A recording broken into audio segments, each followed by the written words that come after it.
오늘 우리가 은혜 받을 하나님 말씀은 코로나19 이후 두려운 재림의 징조, 이런 제목으로 오늘과 내일 하나님 말씀을 통하여 은혜를 나누겠습니다.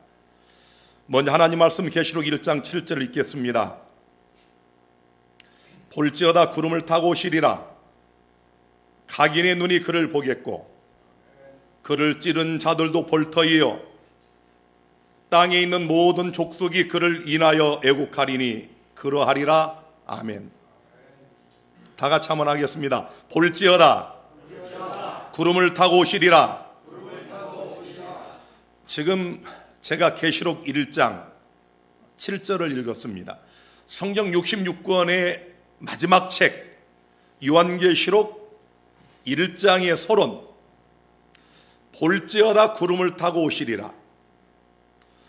또 계시록 22장 마지막 장 마지막 결론입니다. 20절과 21절에 이것들을 증거하신 이가 가라사대 내가 진실로 속히 오리라 하시거늘 아멘. 주 예수여 오시옵소서. 주 예수의 은혜가 모든 자들에게 있을지어다. 아멘. 제가 이 계시록의 말씀을 오늘 첫 말씀으로 일주일 전에 준비를 해놨는데 이 교회에 와서 가만 보니까 이 앞에 써 있어요. 참 의미 있는 그런 우연인 것 같습니다. 성경의 마지막 책인 요한계시록의 주제가 뭡니까? 지금 읽은 1장 7절과 22장 20절 21절에 그 답이 나와 있습니다. 우리 주님께서 이 땅에 오신다. 그것도 속히 오시겠다. 이 말씀을 우리 사도 요한이 서기 96년경에 기록을 했다고 한다면 지금으로부터 1925년 한 2000년 전에 우리 주님이 재림의 당사자가 되시는 예수께서 말씀하기를 내가 진실로 속히 오리라. 이 말씀을 하신 지가 2000여 년이 지나가고 있어요. 왜 주님이 아직 안 오실까요? 저는 화가들이 그린 그림이지만 이 재림의 장면들을 볼 때마다 정말 마음이 매우 설레어지고 흥분이 됩니다. 오늘 우리 또 이성호 목사님이 준비 찬송을 영광의 그날이 오면 우리가 얼마나 이 날을 기다리고 있습니까? 내가 진실로 속히 오리라는 이 예수님의 마지막 말씀을 들은 하나님의 거룩한 백성들이 2000년 가까이 얼마나 이 날을 기다렸어요. 영광의 왕이 나타나는 그날, 우리 주님이 땅에 오셔야 눈물이 그칩니다.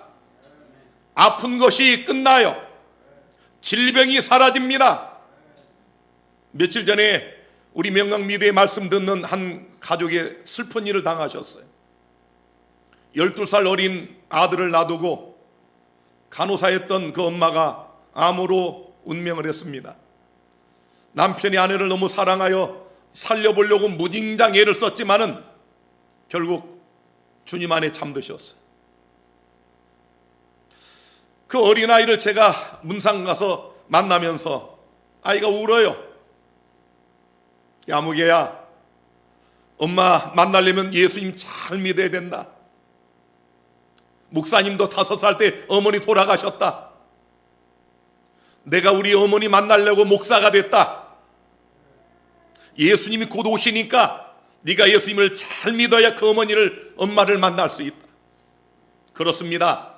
우리 주님 오셔야 모든 질병이 끝납니다. 예수님 오셔야 사망이 영원히 사라집니다. 그래서 우리는 예수님의 재림을 기다리지 않습니까? 신약성경 평균 25절마다 한 번씩 예수님의 재림이 반복하여 강조되며 언급되고 있다는 사실을 아십니까? 평균 25절마다 한 번씩 재림이 강조되어 있어요. 신약성경의 주제가 뭐냐? 예수 그리스도의 재림이에요. 그것도 주님이 이 땅에 속히 오신다는 겁니다. 자, 무엇보다도 성경은 임박한 예수님의 재림을 강조하고 있어요. 아니, 이 계시록을 마지막 마무리하는 이 장면에서 예수님께서 친히 말씀하기를 내가 진실로 속히 오리라. 여러분 믿으십니까? 영광의 그날이 오면 우리 참이 부를 때 눈물이 나지 않나요? 사도 바울이 로마서 13장 11절에 이렇게 썼습니다. 또한 너희가 이 시기를 알거니와 자다가 깰 때가 벌써 되었으니, 2000년 전에 바울이 말하기를 너희가 이 시기를 알거니와 자다가 깰 때가 벌써 되었으니 이는 이제 우리의 구원이 처음 믿을 때보다 가까웠음이니라. 2000년 전에 오늘 지금 제가 읽어도 우리 마음이 흥분이 되고 우리 주님이 그리워지고 재림이 사모되지 않습니까? 2000년 동안 하나님의 백성들은 영광의 그날을 기다렸어요. 바울은 얼마나 주님이 속히 오실 것인가, 그걸 정말 믿었었던 사람이에요. 그래서 고린도서 5장 2절에 보면은 과연 우리가 여기서 탄식하며 하늘로부터 오는 처소로 덧입기를 간절히 사모하노니 이렇게 입으면 벗은 자들로 발견되지 않으려 함이라. 사도 바울이 내가 진실로 속히 오리라는 예수님 말씀을 그대로 믿었기 때문에 내가 이 장막집이 무너져서 무덤에 들어가지 않고 살아서 썩지 않고 죽지 아니할 신령한 몸으로 덧입기를 간절히 사모한다고 그랬어요. 오늘 이 사도 바울의 믿음이 여러분과 저의 믿음이 되기를 간절히 바랍니다. 고린도서 5장 4절에는 이 장막에 있는 우리가 짐진 것 같이 탄식하는 것은 벗고자 함이 아니요 오직 덧입고자 함이니 죽을 것이 생명에게 삼킴바 되게 하려 함이라. 이 바울의 믿음 보세요. 너희가 이 시기를 알거니와 자다 깰 때가 벌써 되었다. 내가 이 죽을 몸이 죽어서 땅으로 들어가지 않고 신령한 몸으로 덧입는 살아서 주의 오심을 맞기를 원한다, 그런 얘기입니다. 살전 4장 15절에는 우리가 주의 말씀으로 너에게 이것을 말하노니 주 강림하실 때까지 우리 살아남아있는 자도 자는 자보다 결단코 앞서지 못하리라. 바울이 뭐라고 그랬어요? 우리, 나를 비롯하여 살아남아있는 자들도. 그러니까 바울은 바울의 생전에 예수님이 오실 것을 믿고 살았던 사람이에요. 아니요, 바울뿐만 아니라 2000년 동안 하나님의 거룩한 백성들은 당신들의 생전에 예수님이 오신다고 믿고 살았습니다. 그게 재림신앙이에요. 왜냐하면 그 예수님께서 내가 진실로 속히 오리라고 약속을 하셨기 때문에. 또 살전 4장 17절에 그 후에 우리 살아남은 자도 저희와 함께 구름 속으로 끌어올려 공중에서 주를 영접하게 하시리니 그리하여 우리가 항상 주와 함께 있으리라. 이 바울의 믿음 보세요. 내가 이 땅에서 죽어 무덤으로 가지 않고 살아서 나의 주님을 만나리라. 주님 오시는 그날 내가 썩지 않고 죽지 아니할, 쇠하지 아니할 신령한 몸을 입고, 그래서 살아남아 있는 우리가 죽었다가 부활한 저들과 함께 구름 속으로 끌어올려 주님을 만나리라. 이게 사도 바울의 진실한 믿음이었어요. 성경에는 중요한 때가 두 개가 있습니다. 우리 다니엘서와 계시록을 연구하다 보면은 1260일 아시죠? 한때, 두때, 반때 혹은 42달로 묘사된 정한 때가 있어요. 중세 암흑기, 로마의 교황권이 온 세상을 지배하던 암흑기, 그리고 우리 잘 아시는 2300주야, 주전 457년부터 1844년까지 이 기간을 2300주야 기간이라고 그래요. 이 2300주야 끝나는 그때를 성경은 마지막 때라고 우리에게 가르쳐 주셨어요. 1844년부터 무슨 때다? 마지막 때예요. 다니엘서 12장 4절에 다니엘아 마지막 때까지 이 말을 간수하고 이글을 봉함하라. 많은 사람이 빨리 왕래함의 지식이 더하리라. 여기 마지막 때입니다. 다니엘서에만 5번 나와요. 이 마지막 때라는 에드케치라는 말은 성경에 딱 5번 나오는데 어디에만 나온다고요? 다니엘서에만 나옵니다. 12장 9절에도 그가 가로되 다니엘아 갈지어다 대제 이 말은 마지막 때까지 간수하고 봉함할 것임이니라. 다니엘서의 말씀은 마지막 때를 위해서 주어졌다는 거예요. 마지막 때가 되면 이것이 개봉된다는 겁니다. 이미 이것이 개봉된 지가 얼마가 지났습니까? 자, 여러분, 1844년 마지막 때, 성경적인 마지막 때가 시작된 지 오늘 2021년까지 177년이 지나가고 있어요. 177년. 너무 깁니까? 자, 그렇다면 주님이 언제 오실까요? 우리 예수님께서 속효리라고 말씀하셨는데, 또 예수님이 하신 비유 중에 마태복음 25장 5절에 보니까 신랑이 더디움으로 다 졸며 잘세, 속히 오시겠다고 약속을 하셨지만은 신랑이 더디 오는 시간이 있다고 우리 주님이 직접 말씀을 하셨어요. 우리는 지금 그 기간에 머물러 있습니다. 히브리 11장 13절에는 이 사람들은 다 믿음을 따라 죽었으며 약속을 받지 못하였으되 그것들을 멀리서 보고 환영했다고 말씀하고 있어요. 내가 진실로 속효리라는 이 말씀을 믿고 마지막 때에 들어선 재림 성도들이 얼마나 시대마다 주님을 기다렸습니까? 그런데 여러분, 이 사람들은 이미 다 죽었어요. 그런데 믿음을 따라 죽었다고 그랬어요. 그들이 사도 바울처럼 생전에 예수님이 재림하실 것을 믿고 간절히 사모했지만 그러나 죽었어요. 약속을 받지 못했습니다. 그러나 그것을 멀리서 환영하며 예수 안에 믿음으로 잠든 거예요. 우리 요양원에 아주 양기 바른 곳에 나의 두 어머니가 잠들어 계십니다. 왼쪽은 제가 5살 때 우리 어린 오남매를 놔두고 갑자기 운명하신 우리 어머님의 산소고, 오른쪽은 7년 전에 우리를 믿음으로 양육해 주신 어머니의 산소입니다. 여기에 제가 묘비를 만들 때 이렇게 썼어요. 부활의 아침에 만나요. 2014년 2월 16일 음력 1월 17일에 우리 어머님이 79세 연세로 주님 안에 잠드셨어요. 우리 어머니는 우리 박성환 목사와 저를, 두 아들을 목사로 만들고 평생을 재림을 기다렸어요. 언제나 저를 보면 진아야, 예수님 내 생전에 오신다. 예수님 곧 오신다. 우리들에게 재림의 신앙을 가르쳐 주신 표본이 우리 어머니예요. 예수님 곧 오신다. 마지막 때다. 말세다. 내가 생전에 주님을 만날 것이다. 그랬는데 잠드셨어. 우리 어머니뿐만 아니라 많은 믿음의 어머니들이 주 안에 잠드셨어. 우리 이성욱 목사님의 어머님이십니다. 늙고 병드셔서 다른 요양원에 가 계셨는데 우리 송사모님이 가보니까 이제 예배도 없고 기도도 뭐 이런 거 없다 보니까 믿음이 점점 약해지시는 거예요. 그래서 결단을 내려서 우리 요양원에 모셨어요. 제가 날마다 예배 드려드리고 날마다 기도해드리고 찬미 불러드리고 얼마나 기뻐하시는지 평생을 재림을 기다리면서 우리 이성 목사 아들을 목사로 만들고 제 친구인 우리 이 목사님 형 삼육학기에 보내시고 믿음의 어머니였어요. 이 어머님도 평생 예수의 재림을 기다렸어요. 그래서 제가 이렇게 찬미를 불러드릴 때 함께 응시하며 찬미를 부르시고, 이게 돌아가시기 며칠 전의 모습입니다. 그런데 이 손을 보세요. 사실 제가 엊그제 이 사진을 고르면서 눈물이 나왔습니다.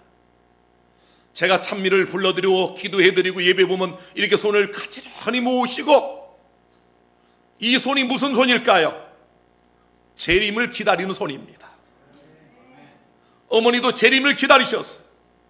그리고 편안히 예수 안에 부활의 아침을 환영하며 잠드셨어요. 우리 찬미가의 5주 연제까지 하시죠. 5주 연제까지 더 지체하실지 주 더디 오심으로 내 마음이 피곤해 광명한 아침보다 더 밝은 그날이 찬란한 영광 중에 쉬오기 바라네. 오 은혜로우신 주 언제나 오실지 너무도 지체되니 믿는 자 적도다. 연락과 방탕함이 세상에 많으니 깨어서 주를 볼 자 그 수요 적겠네. 엄숙한 소리 높여 조는 자 깨우고 주재림 가까움을 만방에 전하세. 등불을 켜서 들고 띠띠고 일어나 그리운 우리 주님 영접게 하소서. 구절구절마다 얼마나 우리에게 은혜를 끼칩니까? 우리 어머니 세대, 또 우리 할아버지 세대, 지금 2021년 우리들이 이 땅에 속히 오시겠다고 약속한 예수님의 그 말씀을 믿고 재림을 기다리고 있지 않습니까? 여러분은 재림을 기다리십니까? 우리 주님 언제 오실까요? 궁금하시죠? 저도 가끔 궁금해요. 정말 역사의 마지막 때인데 코로나19 역병이 온 세계를 강타한 지 1년 7개월이 지나고 있는데 우리 주님 언제 오실까? 이 세상은 재림까지 도대체 어디쯤 와 있나? 이 세상이 언제 정말 예수님의 재림으로 멸망할까? 궁금하지 않습니까? 그 다음에 예수님이 오시기 직전에 이 성경에 보니까 엄청난 일들이 예언되어 있어요. 우리 주님이 이 땅에 오시기 전 도대체 우리 앞에 어떤 일들이 벌어질까? 성경은 창세 이래 없던 환란, 개국 이래 없던 환란이 온다고 예언을 해놨어요. 이건 그대로 되는 겁니다. 여러분, 짐승의 표가 진짜 옵니다. 어떤 환란이 일어날까요? 두 가지 질문. 예수님은 언제 재림하실까? 그리고 재림 전 세상 끝에는 무슨 일들이 과연 일어날까? 궁금하시죠? 이 똑같은 질문이 마태복음 24장에 2000년 전에 감람산에서 예수님의 제자들이 예수께 물었던 똑같은 질문이었습니다.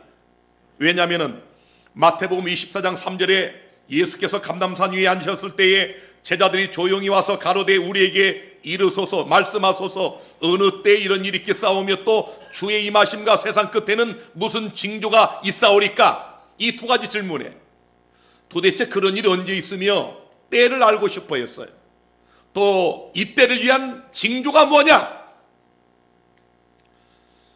이 그림을 자세히 보십시오. 성지순례 때 저도 가봤지만은 이 감람산에서 바라보면 예루살렘 전경이 다 보입니다. 정말 유대인들의 자긍심인 예루살렘이 휘황찬란한 모습으로 서 있었어요.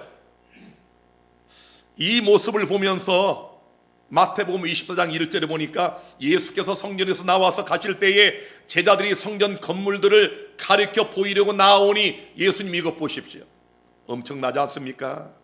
46년에 걸쳐 지은 어마어마한 이 성전 예수님 보이시죠? 너무 자랑스럽지 않습니까? 그때 예수님이 의미심장한 말씀을 2절에 하시죠. 내가 진실로 너에게 이르노니 돌 하나도 돌 위에 남지 않고 다 무너뜨리우리라. 여러분이 이 그림을 보시는데 이건 고고학적인 그런 검증을 거쳐서 학자들이 이렇게 그대로 그린 그림이에요. 거의 유사하다고 보셔도 됩니다. 여러분이 보실 때 이게 무너지겠습니까? 자, 여러분, 그냥 성전이 무너진다는 말씀도 아니고 돌 위에 돌 하나도 남지 않고 이 어마어마한 이 돌들이 다 무너진다. 이걸 도대체 누가 믿겠습니까? 제자들이 봐도 참 희한한 말씀을 예수님이 하시는 겁니다. 제자들은 이 성전을 바라보며 자긍심을 가졌어요. 우리 예수님이 이제 세상의 왕이 되시면 내가 저기에서 뭐가 될까? 이런 꿈에 부풀어 있을 때입니다. 정말 46년에 걸친 이 헤롯 대왕이 재건축한 아름다운 성전, 어마어마한 성전, 이스라엘 백성들의 자긍심이었던 이 성전이 무너진다. 자, 여러분, 이 무너진다는 말씀을 들으니까 다니엘서의 느부갓네살 왕이 생각이 나지 않습니까? 다니엘서 2장에 보니까 그 당시에 신바벨로니아 세계 최대 강대국인 이 나라의 왕인 느부갓네살이 꿈을 꿨죠. 우리 잘 아는 얘기입니다. 자, 이 꿈 내용이 무엇이었습니까? 금나라 바벨론, 음나라 페르시아, 노세나라 헬라, 철의 나라 로마, 그리고 철과 흙이 섞인 10발가락의 열국시대, 우리 잘 아는 말씀 아닙니까? 그런데 여러분, 정말 이 바벨론이 금처럼 영원하고 영원하기를 바랬던 느부갓네살에게는 이 꿈이 악몽이었지 않습니까? 왜냐하면 이 비중을 보세요. 비중이라는 말은 여러분, 우리 인구 밀도 할 때 그 밀도, 물의 밀도에 비한 수치를 말할 때 비중이라고 그래요. 이 금의 비중이 19.3, 은이 10.5, 노시 8.9, 철의 비중이 7.8, 철과 진흙은 4이야. 여러분이 언뜻 봐도 어떻게 보이십니까? 이런 구조의 건물은, 이런 구조의 신상은 무너지게 돼 있어요. 하나님께서 이 지구의 모든 인간이 만든 문명과 역사는 반드시 무너질 것이라고 놀랍게도 그 당시에 세계 최대 강대국인 바벨론의 왕 느부갓네살의 꿈을 통하여 보여주신 거예요. 자, 여러분, 정말 무너질까요? 성경은 이 지구가 무너진다, 무엇을 통하여? 인간 핵전쟁을 통하여서도 아니고, 팬데믹 코로나19라는 이런 전염병을 통해서도 아니고, 3차 대전도 아니고, 산에서 날라온 뜨인돌인 예수 그리스도의 재림을 통하여 이 세상의 모든 인간의 죄악적인 문명과 역사는 무너진다. 이게 성경의 예언이에요. 자, 여기 다니엘서 2장 34, 35절. 또 왕이 보신즉 사람의 손으로 하지 아니하고 뜨인 돌이, 분명하죠. 사람의 손으로 하지 아니한 뜨인 돌, 예수 그리스도의 재림 아닙니까? 신상의 철과 진흙의 발을 쳐서 부서뜨림에 때의 철과 진흙과 놋과 은과 금이 다 부서져 여름 타작마당에 켜같이 되어 바람에 불려간 곳이 없었고. 뭐가 떠오르세요? 지금 앞에 말씀과 여러분이 잘 연결을 해야 됩니다. 예수님, 이 성전 멋있죠? 장엄하죠? 끝내주죠? 이런 제자들의 말에 주님이 저것들이 돌 위에 돌 하나도 남지 않고 다 무너진다. 여기 같은 말씀입니다. 우리 예수님이 여기 다니엘서에 뭐라고 그러셨어요? 뜨인들이 날아오면 이 지구의 모든 인류의 문명과 역사는 부서져서 여름 타작마당의 곁처럼 다 풀려간다. 똑같은 말씀. 제자들이 볼 때 그 당시 어마어마한 그 성전이 무너질 확률은 제로였습니다. 자, 여러분들이 생각하실 때 정말 이 지구가 무너질까요? 이 지구가 재림을 통해서 여름 타작마당의 곁처럼 불려갈까요? 어떻습니까, 여러분? 이 건물들을 보니까, 이 홍콩의 고층 빌딩을 보면 우리가 여기 교회에서 말씀 드릴 때는 그런 것 같은데 여기 밖에만 나가면 세상이 무너지지 않을 것 같아요. 이 미국의 고층 빌딩 숲을 보면 예수님 천년만년 돼도 안 오실 것 같이 보이지 않습니까? 세상을 보면 무너지지 않을 것 같아요.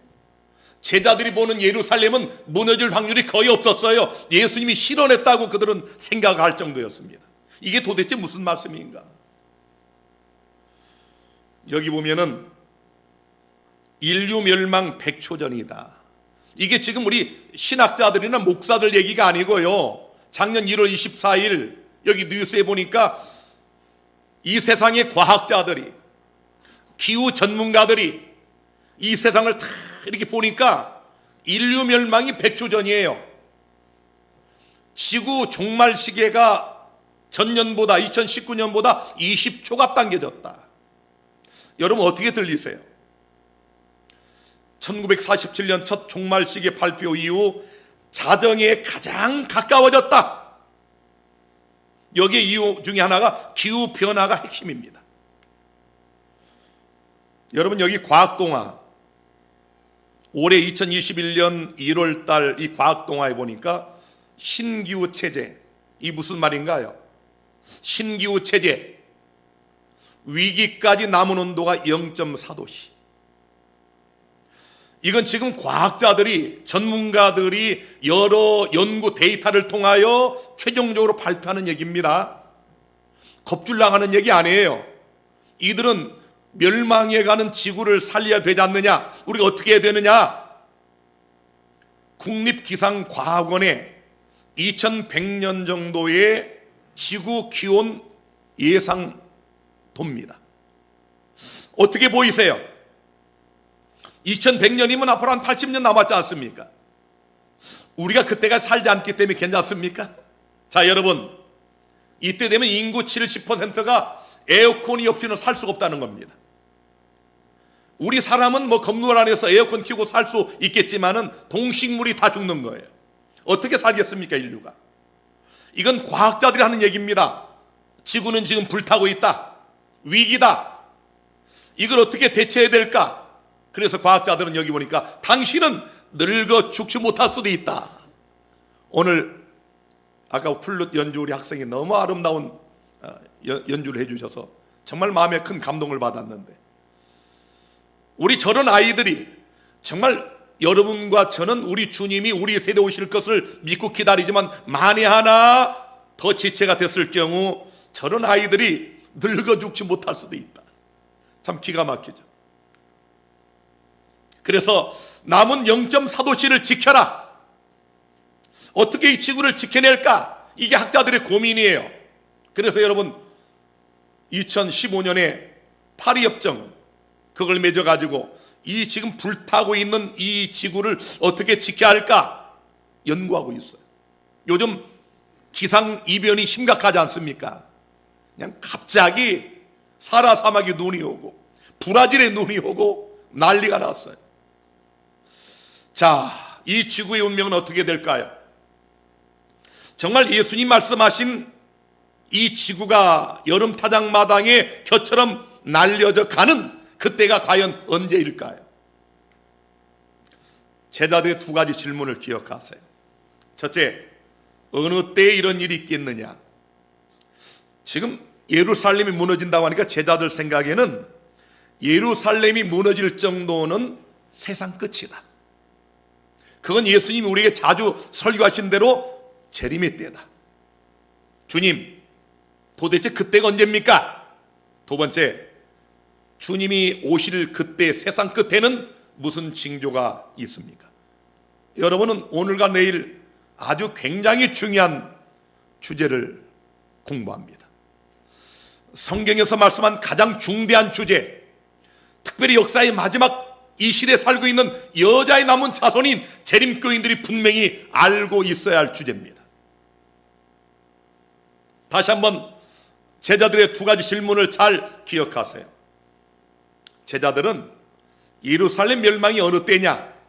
두 번째, 그 세상 끝에는 무슨 징조가 있겠느냐고 물었어요. 그 당시 제자들이 세상이 2000년 이렇게 흘러갈 때 상상도 못했기 때문에. 자, 그래서 예수님이 이런 제자들의 질문을 받으시고 이 마태복음 24장에 예루살렘 멸망과 함께 세상의 멸망을 겹쳐서 이중적으로 예언을 해 놓으셨어요. 이 말씀은 예루살렘이 정말 예수님 말씀처럼 멸망하면 세상의 멸망도 반드시 그렇게 온다. 이걸 깨달아 알 수 있도록 우리에게 리허설로 예루살렘 멸망을 말씀하신 겁니다. 자, 예수님 도대체 어느 때 이런 일이 있겠습니까? 이 제자들의 질문에 대한 첫 번째 답변, 마태복음 24장 34절. 이 세대가 지나가기 전에 이 일이 다 이루리라. 지금 감람산에서 말씀 듣고 있는 너희 세대가 지나가기 전에 예루살렘 멸망이 분명히 있다. 이제 제가 말씀을 마무리할 때 또 말씀드리겠지만 이 말씀은 다니엘서와 요한계시록을 연구하는 우리들에게 오늘 너희 세대가 지나가기 전에 이 지구는 뜨인들에 의하여 멸망당한다. 예수님이 오신다, 그런 얘기입니다. 여러분, 믿음의 선조들처럼 우리 여러분과 저도 우리 세대 안에 분명히 주님이 오실 것을 믿게 되기를 바랍니다. 그들이 그렇게 기다리다 죽은 것이 잘못된 게 아니에요.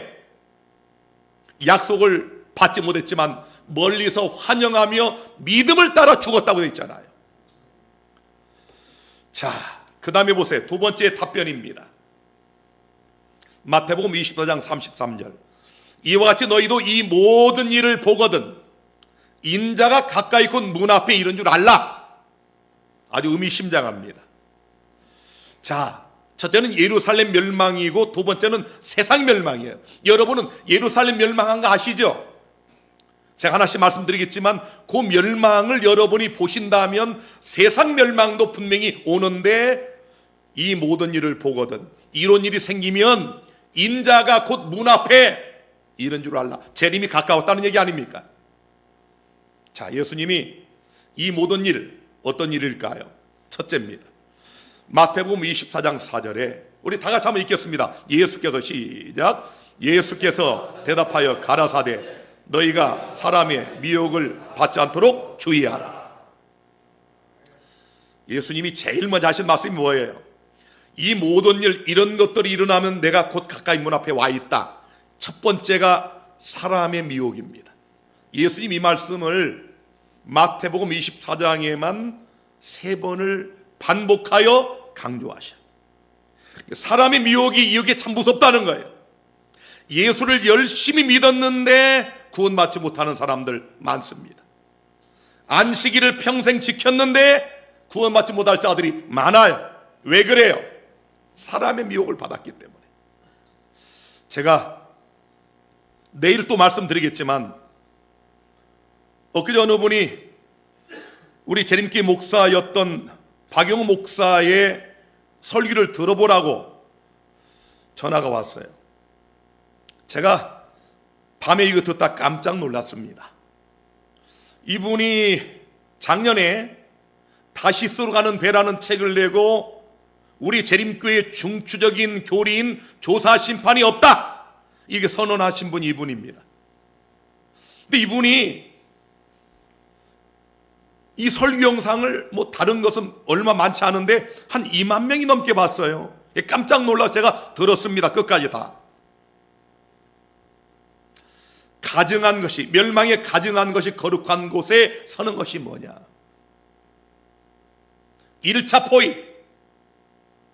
예루살렘 멸망할 때 세스피어스가 왔다가 갑자기 후퇴하고 그 시간을 주잖아요. 그 다음에 타이터스가 재차 와서 예루살렘 멸망시키는데 그 얘기를 역사적인 얘기를 하면서 그 기간이 3년 반이라는 거예요. 정확하지는 않고 비슷한 기간은 맞습니다. 그런데 여기 보면 1차 포위가 언제냐? 2020년 작년 10월에 바티칸에서 평화축제 글로벌 팩트 요거 하려다가 코로나 때문에 연기가 됐는데 요게 1차 포위했다 물러난 거다. 섭리의 시간은 3년 반이다. 2차 포위 2020년 10월부터 3년 반이 지나서 2차 포위가 오면 피할 길이 없다. 언제일까? 멸망에 가증한 것이 거룩한 곳에 서다. 나는 이분이 재림교회 목사를 했다는 게 참 신기합니다. 우리 재림교회의 교리가 그렇게 어수룩합니까? 허접스럽습니까? 멸망에 가증한 것의 기본도 모르시는 분이에요. 일반 사이비 이단들이 써먹는 수법이 이런 겁니다. 지금 이분의 말대로 하자면은 이거 보세요. 작년 10월부터 해가지고 3년 반. 이제는 이 날짜 쭉 얘기하죠. 2021년에 1월 20일 조 바이든 미국 대통령 취임, 정치적 합동. 2만 명이 넘게 이걸 봤어요. 며칠 만에. 거기 댓글이 쫙 달렸는데 읽어보니까 많은 재림교인들이 여기 미혹당하고 있어요. 참, 우리 재림교회가 정말 이런 교회입니까? 여러분, 사람의 미혹을 주의하라. 이거 조심하셔야 돼요. 제가 이 박영 목사의 강력한 댓글을 썼습니다. 배도자 박용우 목사여, 당신이 말한 이때부터 3년만 후에 만약 이런 일이 없으면 당신은 어떻게 책임질 것인가? 그래서 얼른 지웠더라고요. 삭제했어. 요런 사람의 미혹 주의하라는 거예요. 이분의 결론이 뭐냐면 시골로 가야 된다는 거예요. 다 떠나야 된다는 거예요. 여기 미혹당한 사람들이 3년 반 후에 어떻게 될 것인가? 불을 보듯 뻔합니다. 우리 재림교회 안에 너무도 많은 재림교인들이 이런 시기 종말론에 빠져서 얼마나 패망을 했습니까? 사람의 미혹, 요런 일 보거든 인자가 가까이 군 문 앞에 이런 줄 알라. 계속 보겠습니다. 5절로 7절. 많은 사람이 내 이름으로 와서 이르되 나는 그리스도라 하여 많은 사람을 미혹해 하리라. 이것 보세요. 난리와 난리 소문을 듣겠으나 너희는 삼가 두려워 말라. 이런 일이 있어야 하되 끝은 아직 아니니라. 민족이 민족을, 나라가 나라를 대적하여 일어나겠고 처처의 기근과 지진이 있으리니. 자, 여러분, 요런 재림의 징조는 우리가 많이 들었죠. 그 다음 누가복음 21장 11절입니다. 처처의 큰 지진과 기근과 온역이 있겠고 또 무서운 일과 하늘로서 큰 징조들이 있으리라. 온역이 뭡니까? 전염병이에요. 우리 코로나19 때문에 지금 다 지금 마스크 쓰고 계시고 예배도 제대로 못 드리고 경제는 엉망이 되고 지금 국가가 어떻게든 간신히 재난기금을 주면서 버티고 있지만 이 코로나가 언제 끝날지도 모르지만 끝나도 엄청난 문제가 야기됩니다. 지금 오늘 아침 기준으로 전 세계 1억 9,200만 명 이상이 이 전염병에 걸렸어요. 410만 명 이상이 죽었습니다. 코로나19 온역 때문에 400만 명이 죽었어요. 야, 안 놀라시네 이분들이. 400만 명이나 안 놀라시네. 아니 얼마가 죽어야 여러분 놀라시겠어요? 400만 명이 죽었다니까. 야, 우리 안성 인구가 20만 명인데 20배. 이거 보세요. 지금 이 북아메리카, 남아메리카, 그럼 아프리카, 이게 다 빨간색이 이 코로나입니다. 이쪽 아시아 지역은 또 어떻습니까? 끝나질 않아요. 더 큰 문제는 이 델타 바이러스, 이 변이 바이러스. 요게 지금 큰일입니다. 보세요. 변이가 또 변이, 델타 변이의 전 세계 비상. 이 변이 돼가지고 이제 이 백신 맞아도 소용이 없어요.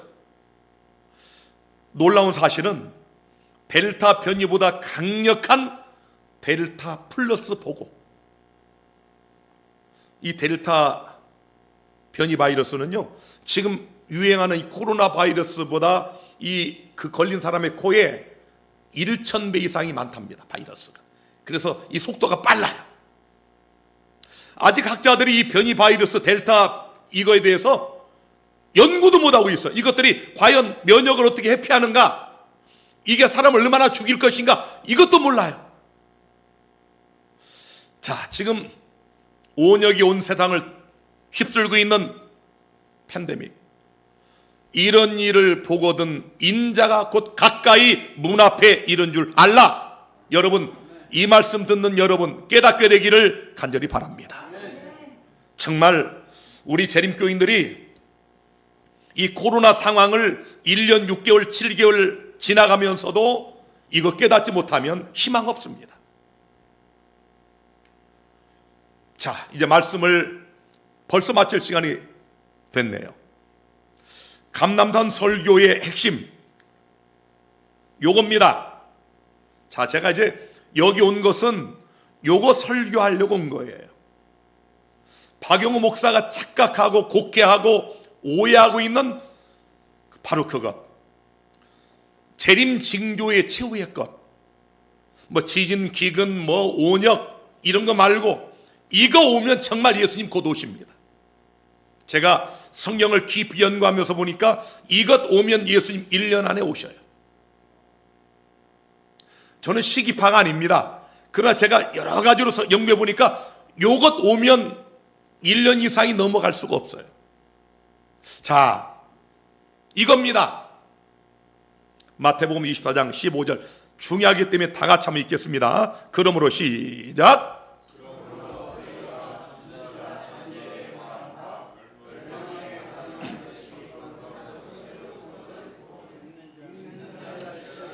자, 마지막 말씀 한 번 더 하겠습니다. 읽는 자는 깨달을진저. 예수님께서 이 성경에 유일하게 여기 주신 말씀, 성경에 딱 2번 나오는데 같은 사건이기 때문에 딱 한 번입니다. 읽는 자는 깨달아라. 예수님이 왜 여기에다 이 말씀을 넣으셨을까? 선지자 다니엘의 말한 바 멸망에 가증한 것, 이것이 거룩한 곳에 선 것을 보거든 읽는 자는 깨달아라. 오늘 내일 말씀을 들으시면서 요거 깨달으시고 우리 준비하셔서 우리 주님이 속히 오시라는 약속을 따라 이제 잠시 후에 이 땅에 나타나시는 그날, 오늘 여기 말씀드린 표선교회 성도들과 또 우리 명강미디어의 한 150여 가정 모든 성도들이 우리 그 주님을 두 팔 벌려 영접하시게 되기를 간절히 바랍니다. 예, 오늘 참석해 주신 여러분들 대단히 감사하고 다시 한번 환영합니다.